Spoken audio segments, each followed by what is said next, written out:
noite, gente. Vamos lá? A gente vai dar continuidade aí no estudo da assistência ao cuidado paliativo. Então, na aula passada, eu compartilhei com vocês, né, a visão deste cuidado relacionado ali ao paciente portador do HIV, da AIDS. Então, a cada semana, a gente vem discutindo aí uma patologia que são as patologias mais discutidas em se tratando de cuidado paliativo. Hoje a abordagem ela será voltada para o cuidado paliativo nas demências. Todo mundo aí na sala conhece o que é a demência, convive com alguém na família, amigo, que esteja passando por esse processo. Eu quero que fique claro para vocês, tá? Que vocês saiam dessa aula com uma visão diferenciada de quem é esse paciente e de que forma vocês podem estar contribuindo com ele, seja na maneira profissional, enquanto enfermeiros, ou até mesmo em casa. Às vezes vocês estão vivenciando, né? Convive aí com alguém que iniciou um processo de demência sênior, que já pode estar evoluindo aí com quadro de Alzheimer. Na minha família, a minha avó ela é portadora de demência e é algo que exige muita dedicação, muita paciência, porque é uma doença que ela é progressiva.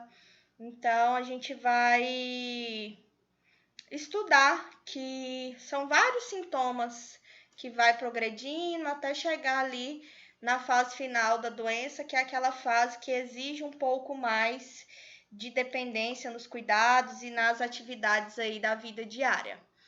Vamos fazer uma introdução, né? Porque às vezes nem todo mundo conhece, nem todo mundo convive com uma pessoa que possui essa condição, então acho importante. O envelhecimento da população brasileira, ele vem ocorrendo aí de uma maneira muito acelerada e progressiva. Então, isso se aproxima principalmente aí em países que são desenvolvidos. Isso é decorrente do quê, professor? O que mudou? São mudanças demográficas que podem ocorrer nas últimas décadas, e é justamente essa mudança que impõe novos rumos aí de uma revolução etária no Brasil, ou seja, são essas mudanças demográficas, mudanças de hábitos, de rotina, que traçam para a gente aí essa faixa etária desse envelhecimento da população já vinha aí sendo de uma forma progressiva e mais acelerada. Então, são múltiplos fatores que tornam aí esse resultado mais acelerado. E um dos grandes desafios, pessoal, na área da saúde é o controle das doenças crônicas, porque na maioria das vezes essa doença crônica ela não trabalha baseado em uma prevenção que ela é eficaz, ou seja, né, isso pode acarretar aí uma perda da independência dessa pessoa, a perda da autonomia e principalmente se tratando de idosos, tá? Porque isso gera incapacidade, isso gera dependência para a realização de praticamente tudo na vida, certo? Acredito que isso é bem claro para vocês, é a lei da vida, né? Lógico aí que tem pessoas que têm características que são diferentes no envelhecimento, que são mais ativas, que por fatores genéticos não desenvolveram nenhum tipo de doença, mas na prática, na vivência de vocês, vocês vão ver que é bastante comum, principalmente o idoso internado na UTI, o idoso internado no sistema de home care, dependendo ali de um limite de idade, eles já começam a evoluir ali com uma demência, alguns quadros de esquecimento, alguns episódios de agressividade. Então, são coisas que já chamam a atenção aí para um possível quadro aí de demência, tá? Então, essas doenças crônicas, elas evoluem com sofrimento até a morte do idoso. e infelizmente ainda não temos um tratamento que ele é curativo. Pelo contrário, né? A gente não cura. Porém, com as ações, os planejamentos aí assistenciais, a gente controla. E esse controle, ele é importante para evitar certas complicações e certas sequelas aí que são graves, tudo bem? Então vamos conceituar, para quem não conhece, o que é a demência? A demência, pessoal, é um prejuízo que ele é adquirido de forma permanente na capacidade intelectual. Ou seja, quando eu falo da capacidade intelectual, vocês vão lembrar que isso afeta pelo menos 3 áreas das 5 áreas que a gente tem relacionada à nossa cognição. Não entendi. Então vamos lá.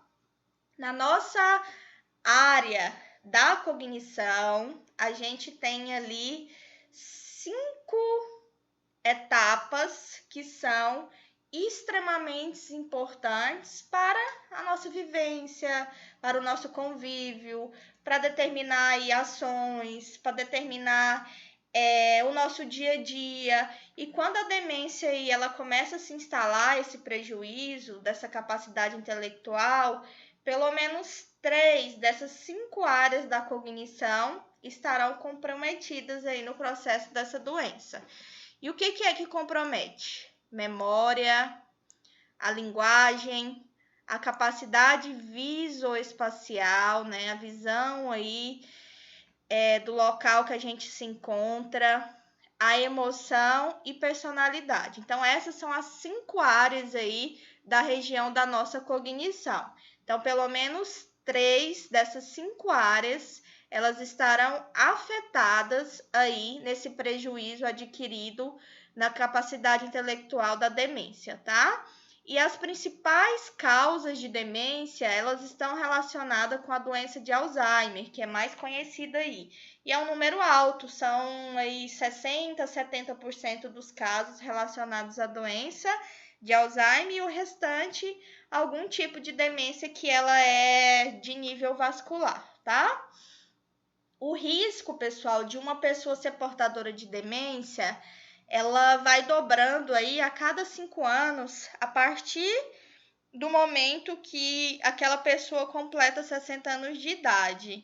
Então, aproximadamente 50% das pessoas com 85 anos, elas apresentam algum tipo de demência. Pode ser bem superficial. Observem aí se vocês convivem com alguém dessa idade, ou o pai, a mãe, ou os avós. Vocês já vão perceber aí que no período aí dessa idade, provavelmente eles já estão apresentando aí algum tipo de demência, certo?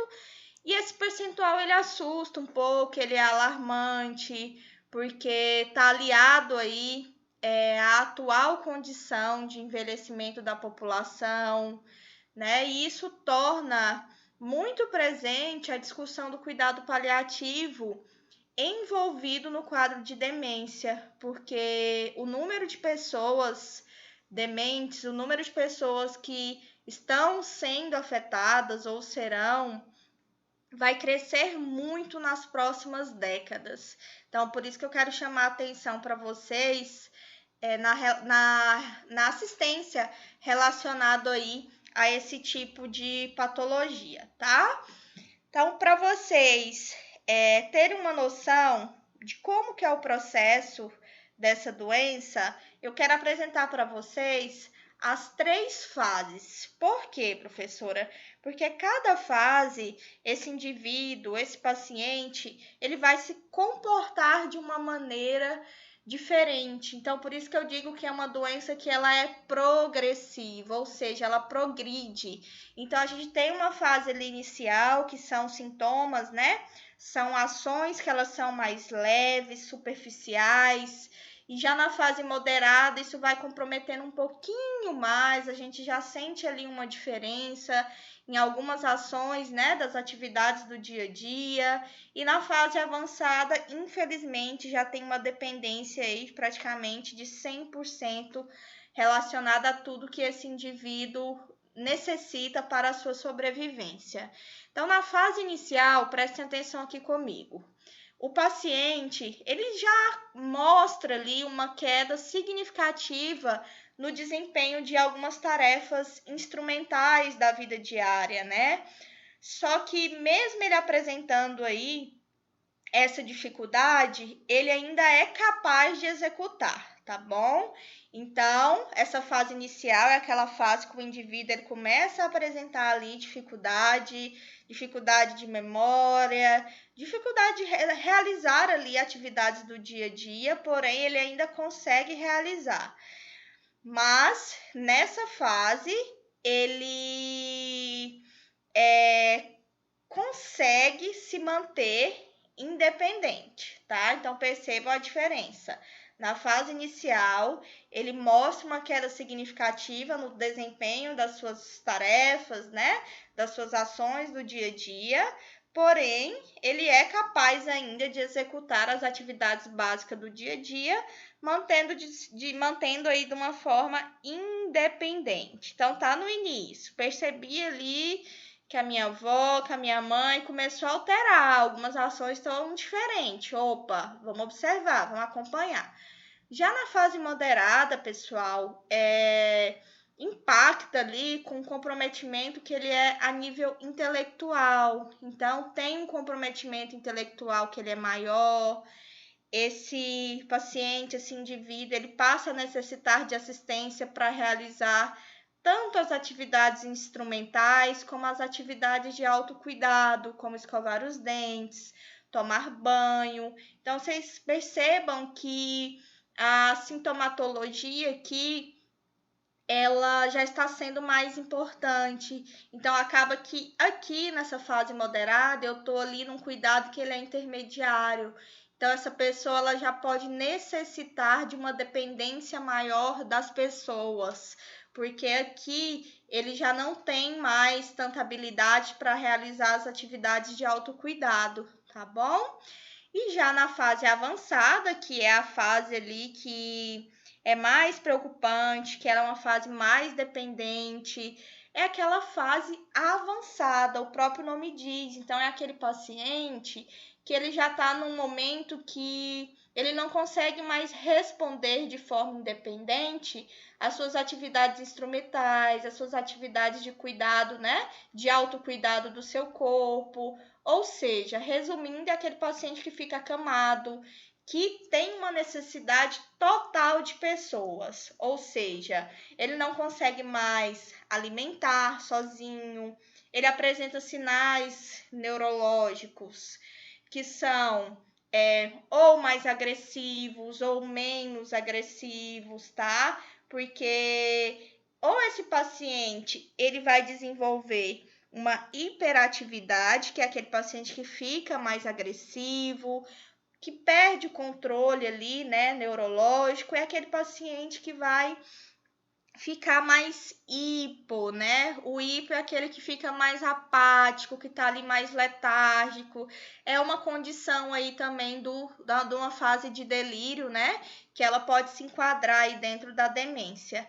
E nessa fase avançada também, esses pacientes eles acabam perdendo o controle também da incontinência, tanto urinal quanto fecal. Então, é um estágio que talvez ele já venha a necessitar do uso de fralda ou de sonda, vai depender muito do quadro clínico e do estágio que esse paciente se encontra, tudo bem?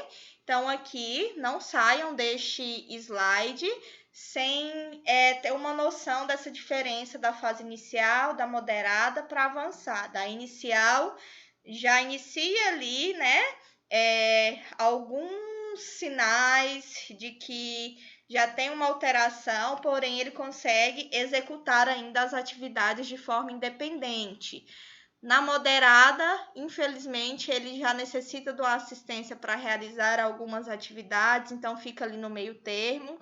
E na fase avançada é aquela fase que ele está 100% ali dependente, é o paciente acamado, que não consegue mais se alimentar, talvez ele esteja se alimentando já por uma sonda, uma gastrostomia, ou uma sonda nasentérica, já possui sinais neurológicos que já são graves e evolui também com quadro de incontinência urinária ou fecal, tá? Uma das barreiras dos cuidados aí no fim da vida de pacientes com demência é que a mesma, em muitas situações, não é considerada uma doença terminal. Então, gente, a demência, ela não é considerada uma doença terminal, tá? E por este motivo dificulta a tomada de decisão e o tratamento. O que você quer dizer com isso, professora? Como ela não entra aí como uma doença terminal, muitos pacientes, eles são expostos a investigações que são dolorosas, que são invasivas, que são desnecessárias na fase terminal da doença. Então é aquilo que a gente já vem conversando aí em praticamente todas as aulas, que é a equipe ter o entendimento até onde, né, a gente deve aplicar o devido procedimento, a devida assistência, para que esse paciente não sofra ainda mais. Então, por ser uma doença aí que ela não é considerada como uma doença terminal, muitas equipes, muitos profissionais, eles expõem ali esses pacientes a investigações que são dolorosas e que não vão levar a algo que vai ser construtivo, a algo que vai ser reversível. Então, esse é um ponto muito importante, tá? Que isso é definido, né, a nível de equipe multiprofissional, de equipe multidisciplinar, cada um conduzindo aí, dando seu parecer na sua área, para que no final de tudo ali a gente consiga tomar uma decisão que ela seja totalmente direcionada para o diagnóstico e para o estágio que aquele paciente esteja vivendo. Então, quando a doença ela é irreversível, o objetivo da intervenção, vocês já sabem, é a qualidade de vida. Tem que observar em qual nível da doença esse paciente, esse indivíduo, ele se encontra. Então, se for um estágio ali que ele já está bastante avançado, que está num estágio ali que a pessoa depende de sonda para alimentar, depende de oxigênio para respirar, depende de algum dispositivo invasivo, né, para urinar. Então, cada caso ele deve ser avaliado de acordo com a necessidade, mas em se tratando de um estágio ali que ele já é final, que ele já é irreversível, vocês levem para a vida que a intervenção é a qualidade de vida. Isso é cuidado paliativo, né? Então, é identificar ali os sintomas para que a gente possa proporcionar o quê? Vocês estão cansados de ouvir isso? O alívio ali do sofrimento emocional, o alívio do sofrimento espiritual, o alívio do sofrimento físico, certo? Porque isso sim é um fundamento da medicina paliativa. Então, saibam diferenciar o limite para a cura e para o tratamento, não para os cuidados. Os cuidados continuam. A qualidade de vida ela tem que permanecer. A autonomia, o protagonismo ali daquela situação, ela tem que ser falada, ela tem que ser descrita, né? Então, o fundamento da medicina paliativa tem que embasar no limite para a cura e o tratamento, mas não para os cuidados. Então, identifique ali qual que é o estágio, o que vai agregar para aquele paciente no momento, para aquela família, para aquele cuidador. Trace ali o planejamento junto com a sua equipe, mas não pare. O cuidado ele tem que ser mantido, tá? Proporcionando ali a qualidade de vida dessas pessoas. Segundo a OMS, a gente estudou que a medicina paliativa, ela estuda ali o tratamento do paciente com a doença ativa, progressiva, avançada, para a qual o prognóstico é limitado e a assistência é voltada totalmente para a qualidade de vida. Vocês concordam comigo? Então, tem que ter ali um embasamento que ele tem uma abordagem holística, né? Para poder oferecer cuidados, para poder oferecer apoio, não só ao paciente. Quando a gente fala de cuidado paliativo, eu já ensinei para vocês que a gente engloba o cuidador, a gente engloba a família, a gente engloba os profissionais que estão prestando esse atendimento, certo? Então, por isso que eu digo que é um trabalho em equipe, tem que ser uma abordagem que ela é interdisciplinar e que deve estimular aí o cliente, o paciente, a participar desse processo decisório, né? Que ele participe de forma ativa, principalmente ali na fase final da vida, enquanto ele tiver condição, né, cognitiva, enquanto ele tiver nível de consciência. Então já vá perguntando, já vá organizando, vá criando esse vínculo de confiança, justamente para saber de que forma que a gente vai organizar esse processo da finitude. Tudo bem? Então, cuidado paliativo e suas aplicações. Os estados avançados de demência, ele pode ser encarado aí como uma doença terminal, cujo objetivo da intervenção, mais uma vez, vai priorizar o quê? Olha aqui, a qualidade de vida. Vai priorizar o que mais, professora? A dignidade, o conforto, certo? No início dos estados avançados de demência, atingir ali um nível de qualidade de vida que seja satisfatório, isso é prioridade no atendimento, tá?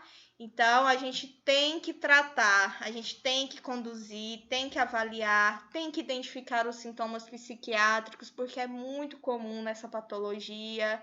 E a dignidade, preservar a dignidade do sujeito com demência grave, perante qualquer tipo de alteração comportamental. Por que você está falando isso? Porque os pacientes aí que apresentam esse tipo de patologia, infelizmente, eles oscilam muito nas relações comportamentais. Então, vai ter alguns dias que esse paciente vai estar mais agressivo, que ele vai tentar te morder, que ele vai tentar te empurrar, que ele não vai aceitar tomar banho, que ele não vai aceitar trocar a fralda. E vai ter outros momentos que ele vai estar hipoativo, que é aquele momento que ele está mais letárgico, que ele está mais quietinho, que ele não compactua mais.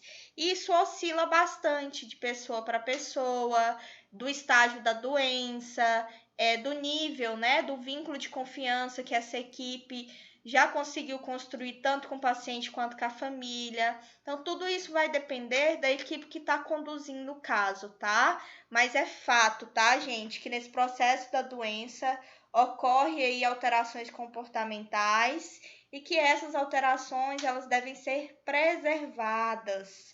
Vocês têm que trabalhar com muita ética, não levar para o pessoal e ter paciência, porque em algum momento esse paciente ele pode te agredir, mas não é porque é um desejo dele, é pelo processo, né? Eu tenho alterações ali de comportamento, eu tenho alterações a níveis cognitivos, tá?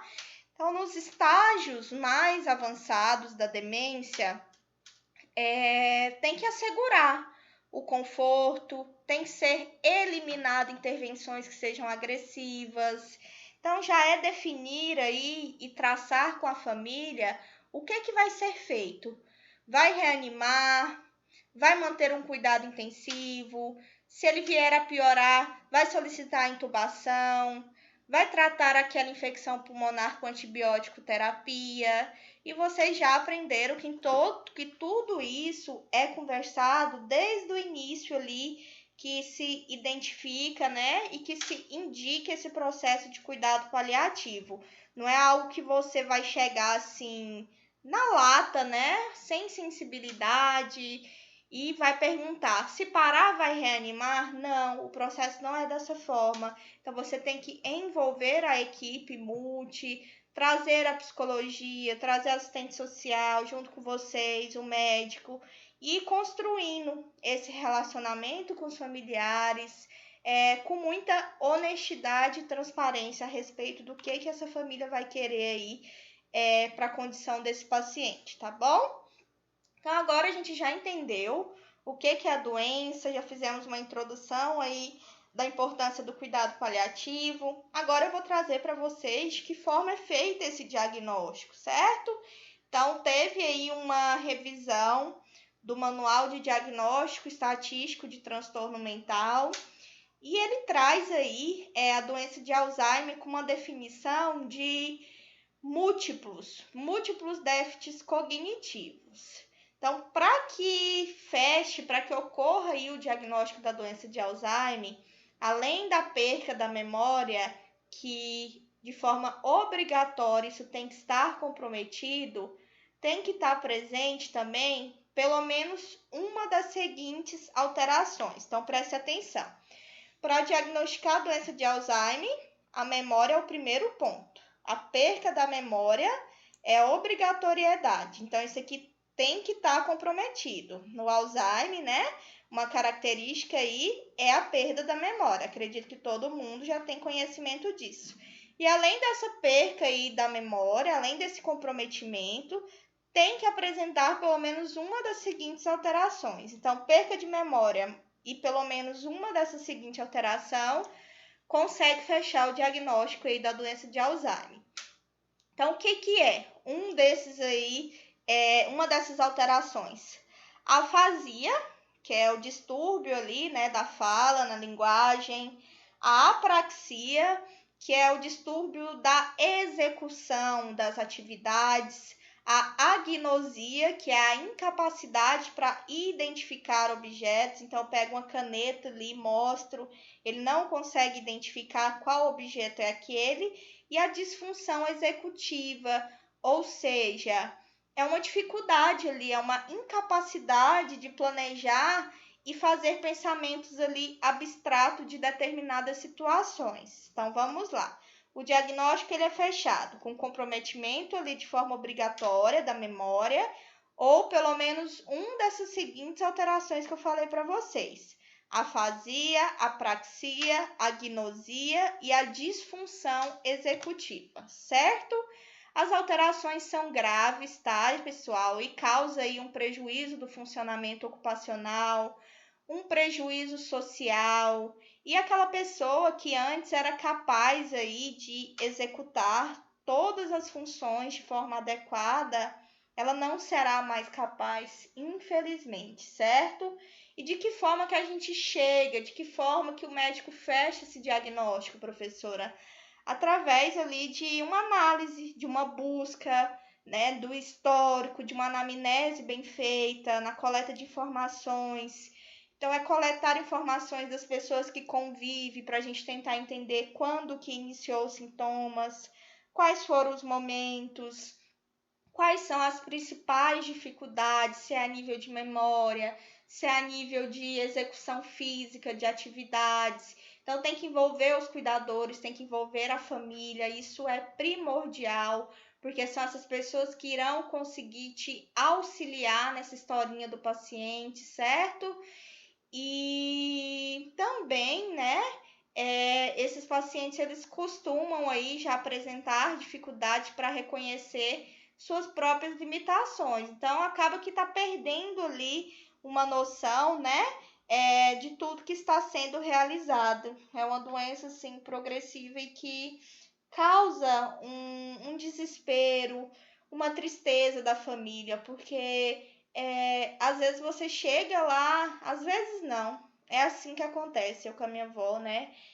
Você chega lá para dar um bom dia, dar a benção, e essa pessoa não te reconhece, ela não sabe mais quem é você, qual o seu nome, é aquele olhar fixo, parado, que você não sabe para onde que a pessoa está olhando, o que que ela está pensando, certo? Então, após essa anamnese, essa coleta de dados, o exame físico, a avaliação cognitiva, mais alguns exames laboratoriais, isso nos ajuda a fechar o diagnóstico e também a descartar outras causas que podem ser aí potencialmente reversíveis de demência. O exemplo, o hipotiroidismo, né? Ou também a hipovitaminose de vitamina B12. Alguns exames, né, radiológicos, como métodos de imagem cerebral, também contribuem aí com o fechamento desse diagnóstico, porque assim a gente consegue excluir outras causas, como o hematoma subdural, ou um tumor, ou um quadro de hidrocefalia. Então, toda a investigação vai depender do histórico, tá? Da anamnese aí desse paciente, certinho? Então, como eu já comentei com vocês, a doença ela é progressiva e neste momento é considerada uma doença que ela é incurável, tá? Desde o momento ali que se faz o diagnóstico, e o seu curso ele é previsível, assim como o de outras doenças crônicas. Então, por este fato, por essa definição, faz com que ela seja um modelo ideal aí para aplicação de cuidado paliativo. Por quê, né? Ao longo da evolução, o profissional acaba tendo ali a oportunidade de conhecer bem a pessoa portadora da doença, conhecer a família, estreitar laços, né, de confiança com a família e discutir de forma antecipada todos os cuidados que serão adotados caso, né, essa pessoa evolua e chegue ali num estágio mais avançado. Porque eu tô falando isso? Caso ela chegue, porque podem acontecer outros prejuízos que não são decorrentes apenas da doença de Alzheimer, apenas da demência. Então, esse paciente ele pode sofrer um infarto, ele pode sofrer aí um acidente vascular encefálico, né? E que não é relacionado à doença de base. Então, por isso que eu digo que você tem que conhecer, tem que investigar muito bem aí o paciente e a família que você está cuidando. Então, só para fixar melhor com vocês, eu já falei das fases, né, de evolução da demência pela doença, né, mas didaticamente a literatura traz para a gente 4 fases. Então, são 4 fases que elas vão aumentando ali o grau de dependência da pessoa doente para executar as atividades da vida diária. Então, na fase inicial, que é aquela fase ali que ainda está bem superficial as manifestações clínicas, essa paciente, esse doente, ele já evolui ali com um processo de esquecimento, um processo de mudança e alguns picos de desorientação. Então, lembra que aqui, né, já inicia ali a manifestação, porém ele ainda consegue desenvolver as atividades de forma independente. Já aqui numa fase que ela é considerada como moderada, já vem algumas dificuldades. Aqui eu já tenho aí manifestando a afasia, eu já tenho a apraxia, uma confusão, uma agitação, dificuldade para dormir. Então, aqui a gente já tem que ter um pouquinho mais de atenção, um pouquinho mais de cuidado, que a doença está progredindo, certo? E na fase mais avançada, eu tenho uma diminuição funcional, que ela é aí gigantesca, que ela preocupa, que torna essa pessoa mais dependente. A gente tem uma dificuldade de linguagem, de incontinência, de alimentação, ou seja, nessa fase avançada, esse paciente ele já está ali 100% sob a sua dependência. Então, ele já não fala, ele tem ali dificuldade de incontinência, então ele já está dependente da fralda descartável, já está dependente do funcionário para poder fazer a higienização, ele já não consegue se alimentar ali pela boca de forma independente, já está ali no processo de sonda. Isso exige muito da família, do cuidador, é desgastante porque essa pessoa ela se torna dependente, né? Então eu tenho que ter muito cuidado, eu tenho que ter habilidade, eu tenho que ter treinamento para poder executar os procedimentos, certo? E tem que ter uma atenção gigante aí relacionada principalmente à alimentação, porque quando o paciente chega nesse estágio, eu tenho que, saber qual é o momento de parar, porque se esse paciente já está apresentando ali uma dificuldade de deglutição, corre um grande risco dele engasgar nos momentos de alimentação, corre um grande risco dele evoluir com a pneumonia ali, que ela é aspirativa, porque esses pacientes tendem a evoluir com microaspirações, ou seja, são aspirações que elas são bem pequenininhas, que elas vão se instalando ali na região do pulmão até desenvolver uma pneumonia. Então, é uma condição que é grave, que é bastante comum, tá? E essa fase final realmente ali é o cuidado ao fim da vida, é proporcionar o conforto, certo? Porque ele já está ali num grau de mobilidade, ele já pode evoluir com lesão por pressão, com mutismo, com disfagia, com necessidade de aspiração, com quadro de desnutrição, até chegar ali numa infecção.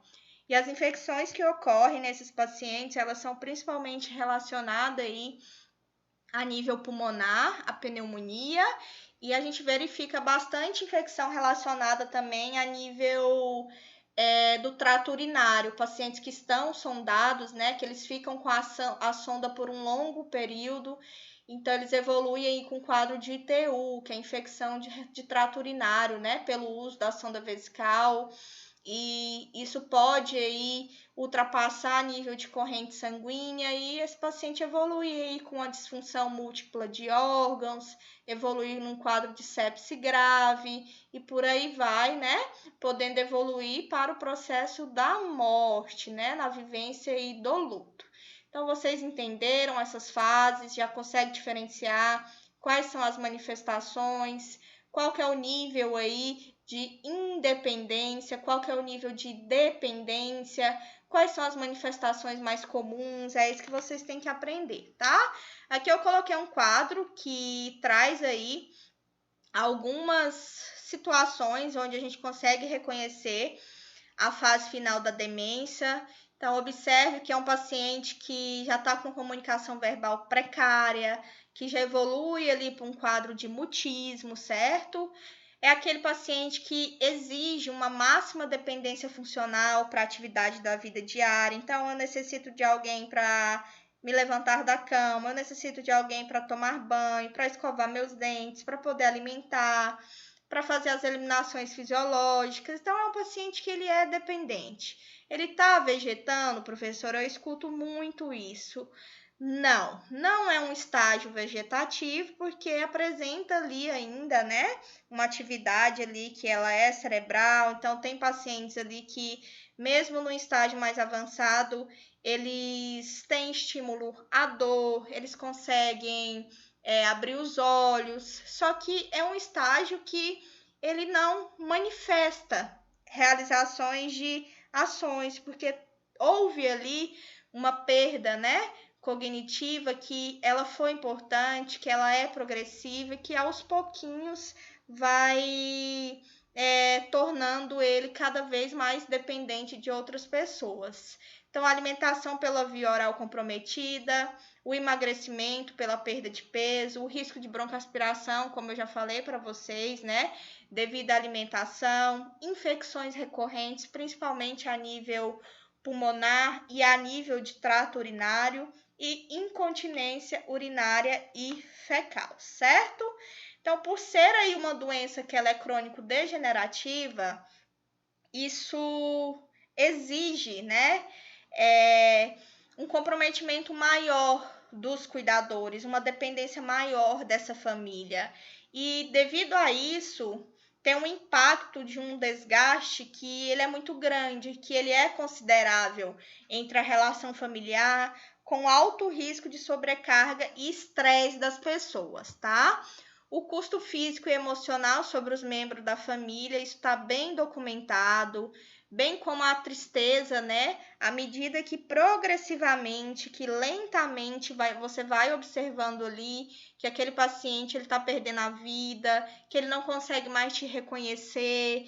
Então, assim, é um processo que ele é doloroso para as famílias, tá? Porque você tinha uma rotina de vida com aquela pessoa, então, igual eu falei para vocês, e ao mesmo tempo você chega ali, dá oi, dá benção para ela, ela não sabe mais quem é você, ela não te reconhece, ela não consegue mais alimentar. Então isso acaba gerando, né, um custo emocional muito grande para a família. E uma doença, por ela ser progressiva e às vezes de forma lenta ou não, depende, né, cada caso é um caso, você acompanha cada passo, cada dia ali da evolução, tá?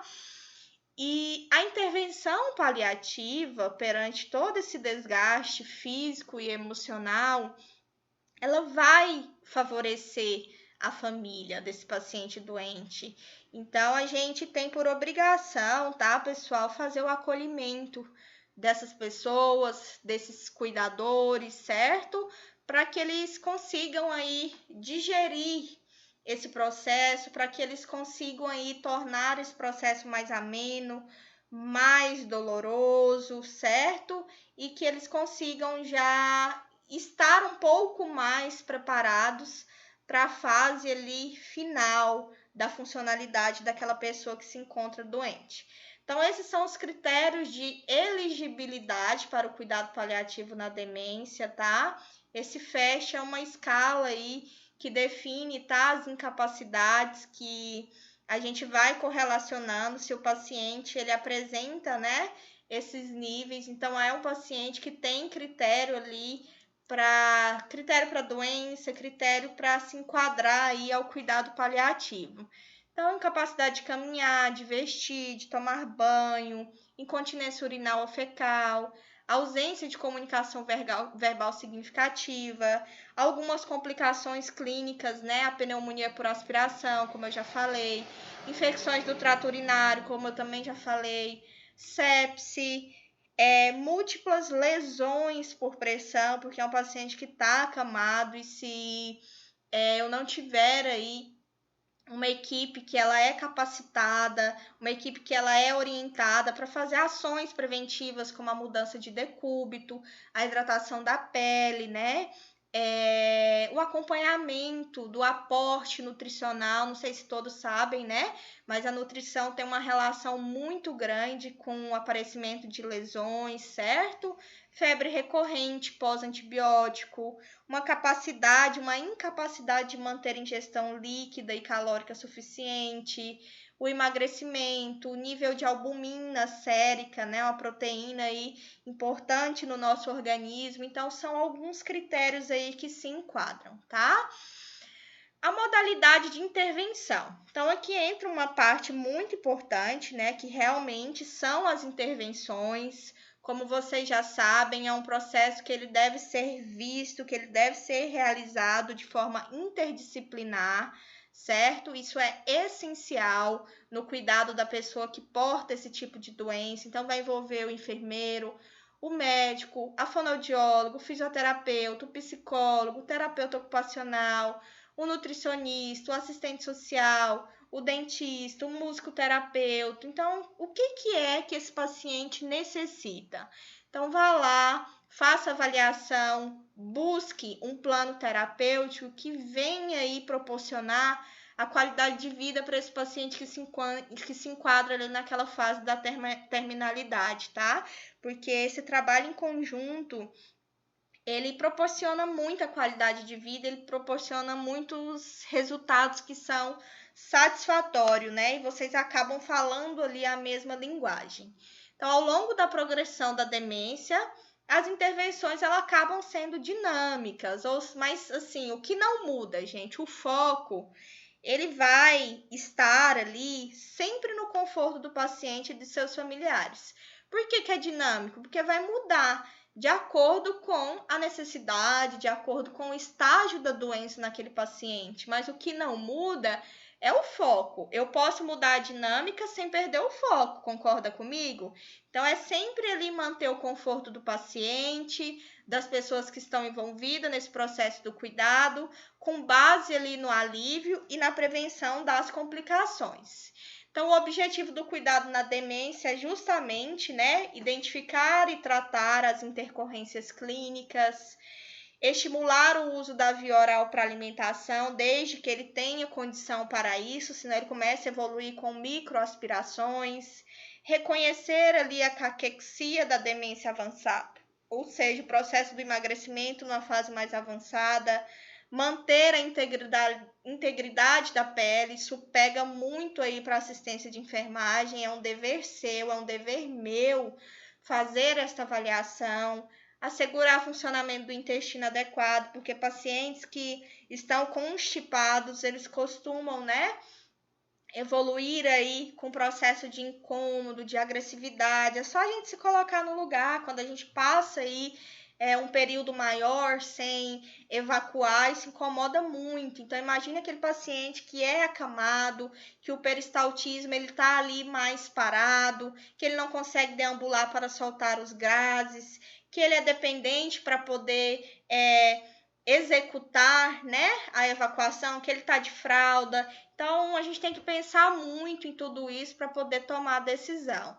Otimizar a utilização de fármacos, porque dependendo do medicamento, ele vai proporcionar também algumas condições que incomodam, seja constipação, seja diarreia.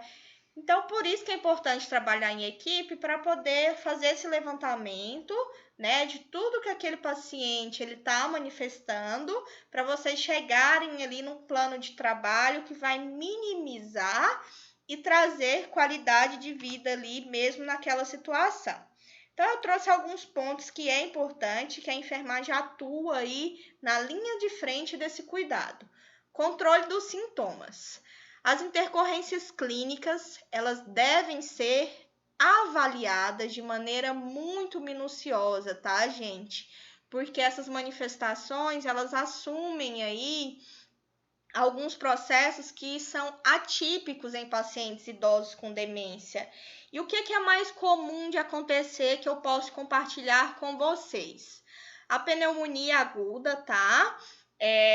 Pode ser por um processo de broncoaspiração, então tem que ter atenção junto com a sua equipe, relacionado, né, às manifestações clínicas que aquele paciente já apresenta, para que vocês consigam ali traçar um plano juntamente com o médico, com a físio, para vocês tratarem esses sintomas de forma precoce. Então, na pneumonia aguda, esse paciente ele costuma apresentar uma taquipneia, costuma apresentar ali uma piora da confusão mental, porque o processo infeccioso ele gera essa confusão mental. Então, a taquipneia chama atenção, a piora da confusão mental, da capacidade funcional, e ali um quadro clássico de febre com tosse produtiva e uma dispneia, que ela pode iniciar ali de forma discreta, mas que pode evoluir se essa manifestação ela não foi identificada ali pela equipe que está prestando esse atendimento. Ok, então falamos da pneumonia aguda como uma intercorrência clínica aí na demência. O que é comum também de acontecer? Quadros de delírio. O que é o delírio, né? O delírio, ele acontece principalmente em pacientes que são submetidos ali na internação na UTI, que eles acabam entrando num quadro de confusão mental, porque ele está internado longe da família, mudou a sua rotina de sono, porque na UTI a gente acende a luz, a gente coleta o sangue, são pessoas conversando ali no ambiente. E esse quadro de delírio, ele pode manifestar nesse paciente de duas formas. Ou esse paciente ele vai evoluir com hiperatividade, que é o delírio hiperativo, ou ele vai evoluir num quadro de delírio hipoativo. Então, o que isso significa? O delírio hiperativo é aquele paciente que ele fica agressivo, que ele quer pular da cama, ele quer arrancar os dispositivos, quer tirar o acesso, quer tirar a sonda, às vezes ele quer te agredir, te bater, ele age com algumas manifestações verbais de agressividade, de xingamento, ele começa a ter visões na parede que não existe, e tudo isso é o processo da doença. Então, esse é o famoso quadro de delírio. Então, são coisas que às vezes passa despercebido, tá, pessoal? Então, quero pedir muita atenção de vocês. O delírio, ele deve ser identificado e ele deve ser tratado. O que muitas pessoas fazem quando se encontra ali num processo de delírio? Chega na UTI e o paciente está lá agitadíssimo. A primeira coisa que vem na cabeça dele é: vamos amarrar este paciente. Amarrar em que sentido? Fazer a contenção. A contenção física. A contenção física é aquela que a gente vai lá e acaba ali, né, fazendo a contenção na região ali do braço, na região das pernas, para que ele fique quieto e pare de mexer, pare de pular na cama. É o correto, professora? Depende, tá? Eu já fiz contenção física em paciente, mas tudo deve ser avaliado. Às vezes o paciente ele só quer uma companhia, ele só quer conversar, ele só quer sentir que tem alguém ali cuidando dele, que ele não está sozinho. Então, na maioria das vezes, você não precisa fazer uma contenção física nele, porque se você faz essa contenção, isso piora o nível ali de delírio dele, porque ele vai sentir que ele está amarrado, que ele está preso. Então, quando vocês começarem a praticar, vocês vão começar a vivenciar qual que é o momento de conduzir esse tipo de contenção, tá? E outra forma que a gente pode executar num delírio hiperativo é aí uma contenção que ela não é mais mecânica, ela é química. Então, é a realização de algum fármaco para poder acalmá-lo ali naquele momento. Vai fazer um Aldol. Então, a gente comunica ao médico, né? Porque quando ele está aí nesse delírio hiperativo, tem muito risco de ele evoluir com uma queda do leito, né? Cair da cama, e isso aí pode evoluir com processo de traumatismo crânioencefálico. Tem múltiplas causas que num outro momento a gente pode conversar e tratar. Mas o que eu quero que vocês aprendam? Que tem o delírio hiperativo, que é esse que o paciente está agitado, né? Que ele acaba ali vendo coisas que não existem e que você, profissional, deve tratar isso como profissional, não como pessoal, tá? Ixi, eu já recebi xingamento demais de idosinho na UTI e tá tudo bem, o meu papel tá ali para poder confortá-lo. E o delírio hipoativo é ao contrário, é aquele paciente que ele tá bem quietinho, ele tá bem apático, ele tá bem letárgico, ele não quer comer, ele não quer falar. E isso também deve ser tratado. De que forma? Avaliar qual que é a necessidade daquele momento. Será que se eu liberar uma visita de alguém da família fora do horário, vai fazer com que ele melhore, vai fazer com que ele se sinta mais acolhido? Então, são essas visões, são essas atitudes que vocês têm que ter quando vocês estiverem lá atuando, tá? Só não esqueçam que o delírio, ele é um processo que ele tem que ser avaliado com rapidez, tá? Porque é um quadro de urgência multifatorial, porque isso pode levar o paciente a evoluir aí com outras manifestações. E a causa desse delírio, ela envolve multiprocesso. Então, tem vários fatores. Pode ser por uma infecção, pode ser por dor, né? Quem já ouviu falar que o paciente está com febre, ou a gente mesmo em casa, se for uma febre muito alta, acabou evoluindo com um quadro de delírio. Pode ser por dor, pode ser por uma constipação, por estar há vários dias sem evacuar, pode ser por um distúrbio eletrolítico, por uma alteração de sódio, por uma alteração de potássio, de magnésio, pode ser por efeito colateral de alguma medicação. Medicamentos opioides, eles podem trazer manifestação aí de quadro de delírio, pacientes que fazem o uso do fentanil, né, que é um medicamento que é usado aí para analgesia. Então, quando a gente começa o desmame dessa droga, infelizmente, né, ela ainda recircula ali por algumas horas ou dias, vai depender do paciente. Isso também pode provocar um processo de delírio, entre outras causas, tá? Então, pneumonia grave, delírio e queda. A queda também é um sinal de alerta, tá? Então, vocês têm que ter muito cuidado ali com a sua equipe para poder organizar. Se esse paciente estiver em casa, tem que orientar a família, orientar a equipe do home care. Então, tem que adaptar aquele ambiente de acordo com a necessidade do paciente. Se for em casa, tem que organizar a calçada, tem que organizar o piso para que seja antiderrapante, tem que colocar aquelas barras no banheiro para que ele possa segurar e não escorregar. Então, são múltiplas coisas que devem ser identificadas, tá? E executadas nesse processo aí da demência, tá bom? Então, fiquem atentos aí, pneumonia, delírio, quedas. porque são manifestações que são importantes e quando elas são identificadas, elas fazem uma diferença muito grande. Então, e você, profissional? O trabalho do profissional que lida com a demência, a literatura traz que lembra muito o trabalho de um detetive. Por quê? Porque muitas vezes já não conta com informações claras prestadas pelo paciente. Então, ele pode estar no nível mais avançado que ele não consegue mais contactuar com você, ele não consegue mais gesticular, ele não consegue mais trazer informações que são condizentes com a realidade. Então, a gente precisa se basear ali em algumas pistas da história da vida dele. A gente precisa se basear no exame físico, que ele é rigoroso, justamente para a gente elucidar ali o diagnóstico. Então, por isso que é importante envolver. Tem que ter o apoio da família, porque a família convive e conhece, tá? Então, talvez aí o maior desafio, pessoal, nessa situação seja o diagnóstico da causa de uma dor. Como que eu vou saber? Vai ser na face? Ele tá com uma face de dor?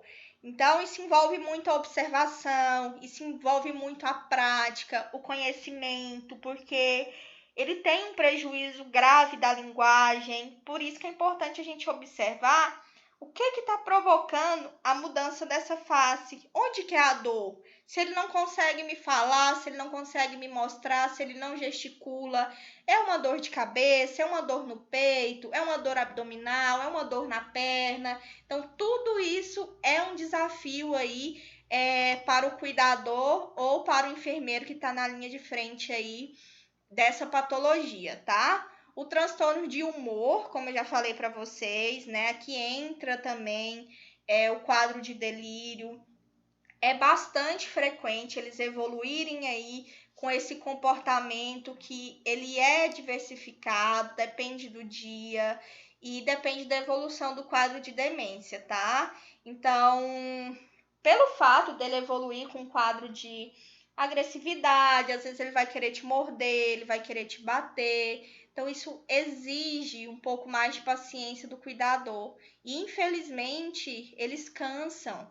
Isso promove um desgaste que ele é muito grande, é uma sobrecarga para o cuidador, né? Porque é uma demanda que ela é 24 horas dependente, tá?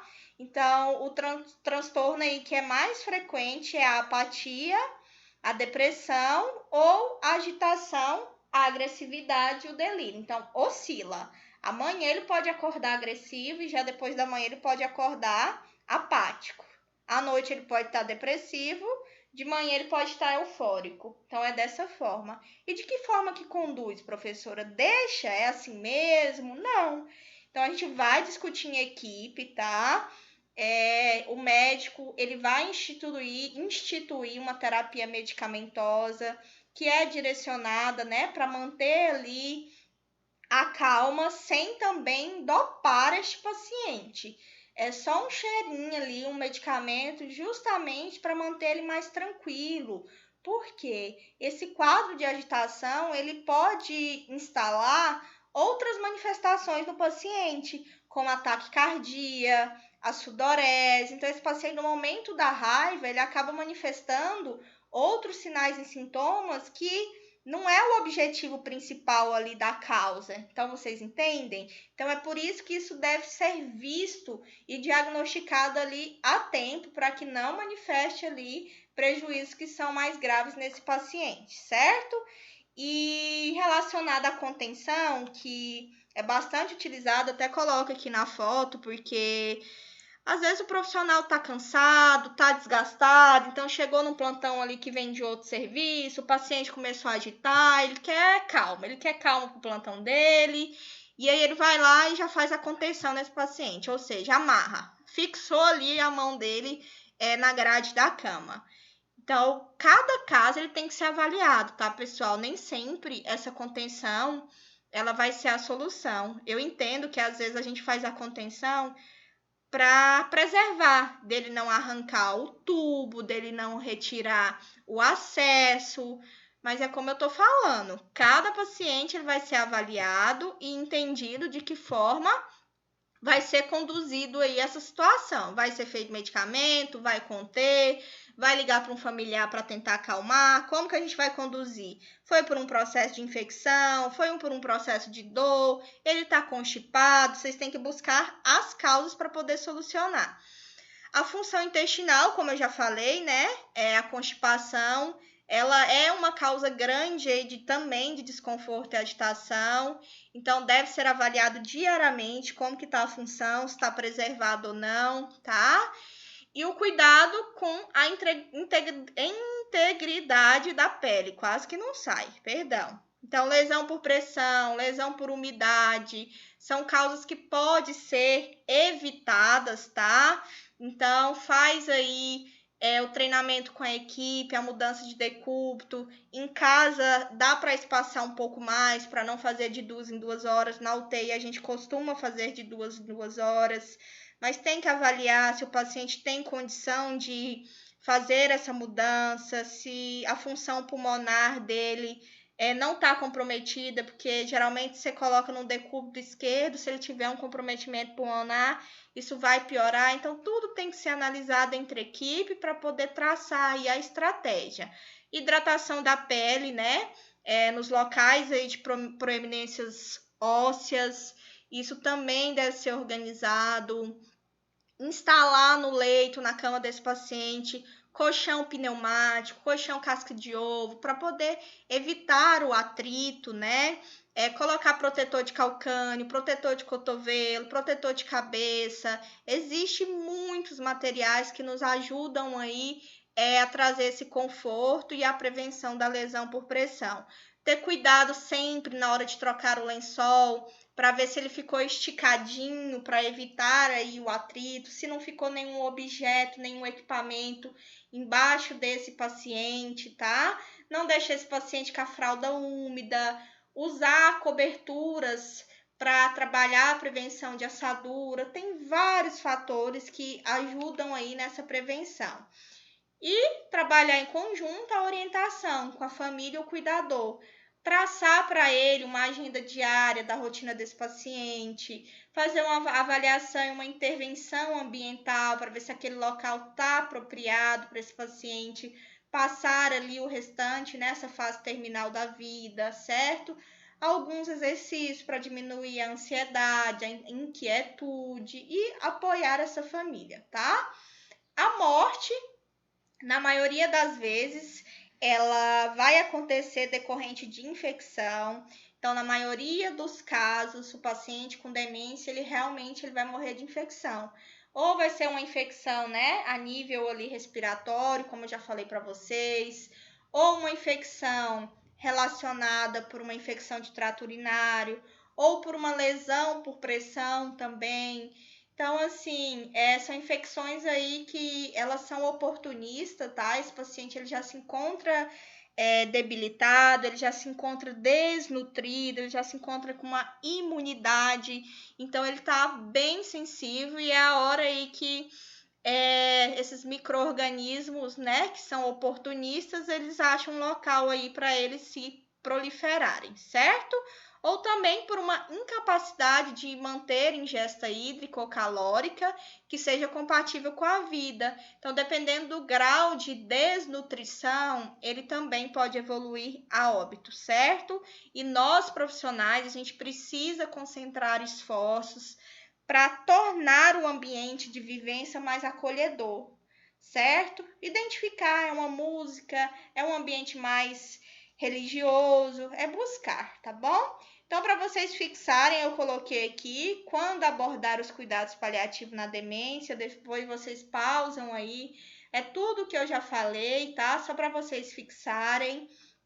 Como saber se a pessoa com demência se encontra no estágio avançado, com indícios de final de vida ou não, a gente já comentou também, só para vocês fixarem. E para finalizar, que eu quero que vocês levem dessa aula? Que todo caso de demência, ele representa uma história de perda. Então, isso traz uma repercussão que ela é grande, ela é profunda sobre a família que acompanha esse declínio cognitivo, esse declínio motor, social. de um ente querido, de uma pessoa ali que a gente ama e que a gente conviveu a vida inteira, tá? Então, na fase final da doença é uma fase mais difícil, porque a família lida com a pessoa mais emagrecida, lida com uma pessoa que está restrita ao leito, com imobilismo, com a incapacidade de se comunicar, com a incapacidade de se alimentar, com a incapacidade de executar ali atividades da vida diária, ou seja, né, com uma pessoa que ela está com nível de dependência máxima. Então, a demência ela é uma doença, pessoal, que submete a família a um processo de luto. A gente fala que é um luto antecipatório de uma pessoa que ainda vive. Ou seja, ela está ali, porém a família já está antecipando ali com uma pessoa que ainda está viva, porque ao mesmo tempo que ela está ali, algumas pessoas têm a sensação que não está, pelo fato dela não corresponder mais a atividades mínimas. E a gente não pode deixar isso acontecer, né? Lembra que no cuidado paliativo a gente tem que tratar até o último segundo, é um ser humano, né? Então a gente tem que manter ali o cuidado, a qualidade de vida e envolver, né? Envolver no dia a dia. Cuidar de quem tá morrendo é acima de tudo, vocês já sabem disso, né? Agir com respeito a essa pessoa. Então, seja um profissional competente, tenha competência técnica, tenha competência humana, tá? Para conseguir identificar ali sintomas. Sejam sensíveis para manter uma comunicação efetiva com as famílias. Acolha as principais dúvidas, tranquilize essas pessoas e, principalmente, diante da fragilidade em que os pacientes se encontram, você tem o dever de proteger esses pacientes contra iatrogenias, porque somos nós profissionais que fazemos, que proporcionamos essas iatrogenias nesses pacientes, tá? Então, muito cuidado. O cuidado paliativo, ele representa aí, né, uma questão de saúde pública. A demência pode ser uma doença previsível, mas o seu ritmo evolutivo, ele não é previsível, tá? Então, tem pessoas que evoluem numa fase muito rápida, outras não. E com a expectativa do aumento aí do envelhecimento, a prevalência da demência ao longo das próximas décadas, ela vai ser grande. Nós, profissionais de saúde, a gente tem que estar preparados para lidar com esses aspectos, tá? Esses aspectos aí da evolução da doença, ter capacidade de reconhecer a finitude e proporcionar aí aos pacientes e aos familiares um fechamento digno da vida, né? Dessa história. Então, assim, eu espero que vocês tenham aí absorvido o máximo de informações relacionado a esse tema, tá? É muito importante para a carreira acadêmica, para a carreira profissional de vocês, e é como eu disse, às vezes você pode estar vivenciando isso dentro da sua própria casa, com algum familiar, tudo bem? Então, qualquer dúvida, quem quiser discutir, eu estou à disposição. Um grande abraço e até a próxima aula.